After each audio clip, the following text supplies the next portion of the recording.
10वी अ च्या वर्गातून 10वी ड मध्ये जाणाऱ्या ज्या विद्यार्थ्यांची यादी तयार करण्यात आली होती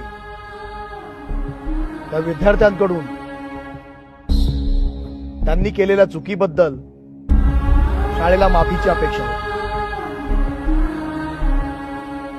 आणि मला वाटतं त्या मुलांना त्यांनी केलेल्या गुन्ह्याचा अजिबात पश्चाताप होतो आणि म्हणूनच त्या विद्यार्थ्यांच्या बाबतीत कठोर पावलं उचलण्याचा निर्णय शाळेनं घेतला. मी नेहमी म्हणतो शिस्तीशिवाय विद्यार्थी घडत नाही आणि जर विद्यार्थी घडत नसतील तर त्यांना अद्दल घडवली पाहिजे असंही माझं मत आहे.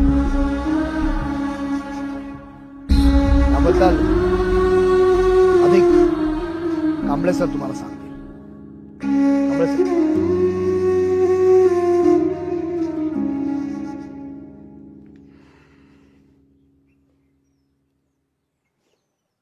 मुलांकडून जे झालं ते अतिशय चुकीचं आहे.